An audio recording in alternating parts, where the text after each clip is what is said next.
భారతదేశ ప్రజలందరికీ ఆంధ్రప్రదేశ్ అంటే విద్యావంతుల రాష్ట్రం అని, అనేక మంది సాఫ్ట్వేర్ ఇంజనీర్లు ప్రపంచవ్యాప్తంగా విస్తరించున్నారని, విద్యలో చాలా అభివృద్ధి చెందిన ప్రాంతం అని చెప్పని భావిస్తూ ఉన్నారు.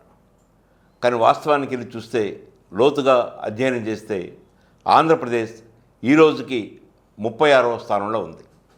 మనకున్న 28 రాష్ట్రాలు, 8 కేంద్రపాలిత ప్రాంతాలు కలుపుకుంటే మొత్తం 36 ప్రాంతాలు ఉంటే ఆంధ్రప్రదేశ్ 36వ స్థానంలో చిట్ట చివరన కొనసాగుతూ ఉంది.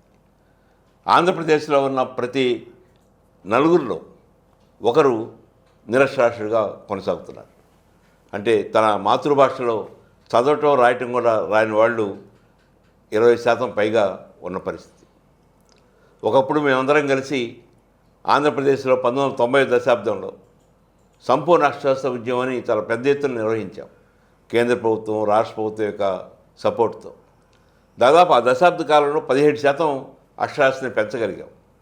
గతంలో ఉన్న దశాబ్దాల్లో 5-6% పెరుగుతూ ఉంటే 1991-2001 మధ్య 17% పెరిగింది. దాని ప్రభావంతోనే సంపూర్ణ మద్య నిషేధం కూడా ఆ ఉద్యమం ప్రారంభం కావటం, అమల్లోకి రావటం, డ్వాక్రా గ్రూపులు అమల్లోకి రావటం, ఇలాంటి అనేక సత్ఫలితాలు చూశాం. కానీ ఆ తర్వాత వస్తున్న ప్రభుత్వాలు ఈ అక్షరాస్యత ఉద్యమం పట్ల కానీ, అక్షరాస్యత పెంపుదల పట్ల కానీ ఎలాంటి కృషి చేయాలి.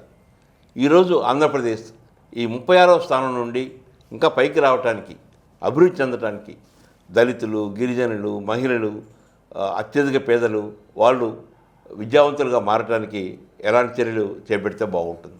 చాలా ఆశ్చర్యకరమైన విషయం ఇది.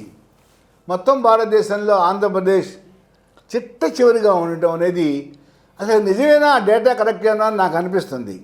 మీరు అన్నట్లు ఆంధ్రప్రదేశ్ అంటే చాలా అభివృద్ధి చెందింది, సామాజికంగా సాంస్కృతికంగా అభివృద్ధి చెందిన రాష్ట్రంగా మనం భావిస్తూ ఉంటాం. అలాంటిది మరి ఈ డేటాని కనుక చూస్తే మనం ఆఖరిలో ఉన్నాం. బీహార్ మనకన్నా ముందుంది. ఇలా బీహార్లో లిటరసీ రేట్ అక్షరాస్యత 71% ఉంది, 70.9% ఉంటే ఆంధ్రప్రదేశ్ 66.4% ఉంది. మరి బీహార్ కన్నా మనం వెనకబడి ఉన్నామంటే నాకైతే నమ్మశక్యంగా లేదు. కానీ డేటా మాత్రం అదే చెప్తుంది. ఆల్ ఇండియా భారతదేశం మొత్తం మీద లిటరసీ రేట్ 77.7% ఉంది. రూరల్ ఇండియా 73.5% ఉంది. అర్బన్ ఇండియా 87.7% ఉంది. విచిత్రం ఏంటంటే భారతదేశంలో రూరల్ ఇండియా లిటరసీ రేట్ కన్నా కూడా ఆంధ్రప్రదేశ్ లిటరసీ రేట్ తక్కువగా ఉండటం. 73.5%, ఆల్ ఇండియా 77.7% ఉంటే ఆంధ్రప్రదేశ్ 66.4% ఉంది. రూరల్ ఇండియా గ్రామీణ భారతంలో అక్షరాస్యత 73.5% ఉంటే దానికన్నా తక్కువ ఉంది ఆంధ్రప్రదేశ్. మరి ఇది ఎలాగైందో కూడా నాకు ఆశ్చర్యంగా ఉంది. ఆంధ్రప్రదేశ్లో పురుషుల్లో అక్షరాస్యత 74.88%, 75% ఉంది. స్త్రీలు 59.15%, అంటే 60% వేసుకోండి. అంటే అక్షరాస్యత బాగా తగ్గిపోవడానికి కారణం మహిళల్లో అక్షరాస్యత లేకపోవడం అని నాకు అర్థమవుతుంది. జిల్లాల వారీగా వస్తే బాగా వెనుకబడిన జిల్లాలు ఒకటి అనంతపురం 63.57% ఉంది, ప్రకాశం 63%, శ్రీకాకుళం 61%, కర్నూలు 60%, విజయనగరం 59%. ఇవి ఈ 5 జిల్లాలు ఆంధ్ర రాష్ట్రంలో బాగా వెనుకబడి ఉన్నాయి. మొత్తం మీద ఈ ఇంత తక్కువ లిటరసీ రేట్ ఉండటం చాలా ఆశ్చర్యకరంగా ఉంది. మరి దీన్ని అభివృద్ధి చేయటం అంటే ప్రభుత్వమే దానికి తగు చర్యలు తీసుకోవాలి. ప్రభుత్వంతో పాటు ఎక్కడికక్కడ ముఖ్యంగా గ్రామీణ ప్రాంతాల్లో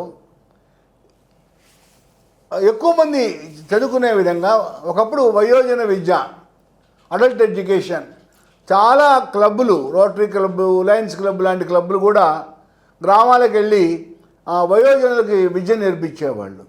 మరి ఇన్నాళ్ళ తర్వాత మళ్ళీ ఇలాంటి పరిస్థితి ఆంధ్రప్రదేశ్ రాష్ట్రంలో ఎందుకు వచ్చిందో కూడా ఆశ్చర్యంగా ఉంది. చంద్రబాబు నాయుడు గారు ముఖ్యమంత్రిగా ఉన్నారు. వారు దీని మీద ప్రత్యేకమైన దృష్టి సారించాలి. కారణం ఏంటంటే మహిళల్లో ముఖ్యంగా అక్షరాస్యత పెరగాలి. ఒక మహిళ కనుక చదువుకుంటే ఆ కుటుంబం అంతా కూడా బాగుపడుతుంది. మరి దీని వైపు రాష్ట్ర ప్రభుత్వం ఆలోచించాలి.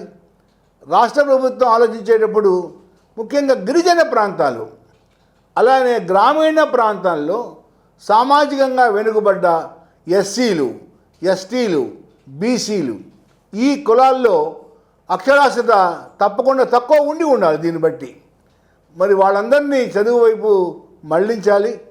గ్రామాల్లో పౌర సంఘాలు, యువజన సంఘాలు ఇవన్నీ కూడా మరొక్కసారి కంకణం కట్టుకొని ఆంధ్ర రాష్ట్రంలో లిటరసీ రేట్ని పెంచడానికి ప్రయత్నం చేయాలి. రాష్ట్ర ప్రభుత్వం మరి ఎంతవరకు దీని మీద దాచిపెట్టుద్దో మనకైతే తెలియదు, కానీ పౌర సంఘాలు, యువజన సంఘాలు, మహిళా సంఘాలు ఇవన్నీ కూడా మరొక్కసారి కంకణం కట్టుకోవాలి. జనచైతన్య వేదిక లాంటి సంస్థలు ఈ పౌర సంఘాలని ఉత్తేజపరచాలని నేను కోరుకుంటున్నాను. భారతదేశంలో అత్యధిక అక్షరాస్యత ఉన్న రాష్ట్రాల్లో అగ్రభాగాన ఉంది కేరళ రాష్ట్రం. 98% మహిళలు అక్షరాస్యులు. మొత్తమే 99% ఆ రాష్ట్ర అక్షరాస్యతగా ఉంది. దాని ఫలితం కేరళలో అన్ని విషయాలు కనపడుతుంది మనకి. వైద్యం, విద్య, సామాజిక విషయాలు, రాజకీయ చైతన్యం, అన్ని రంగాల్లో మనకి ఆ అక్షర సమాజం యొక్క ప్రభావం కనపడుతూ ఉంది. జనాభా పెరుగుదల రేటు చాలా స్వల్పంగా ఉంది. శిశు మరణాల రేటు చాలా తక్కువగా ఉంది. సగటు జీవితకాలం చాలా ఎక్కువగా ఉంది.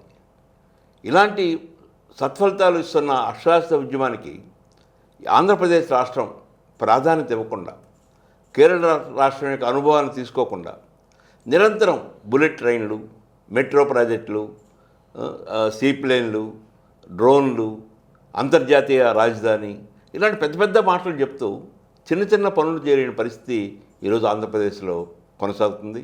రాష్ట్ర ముఖ్యమంత్రి ఇప్పటికైనా పేద ప్రజల పట్ల, బలహీన వర్గాల పట్ల ఏమాత్రం ప్రేమన్నా వారిలో అక్షర వెలుగుల్ని నింపాలి.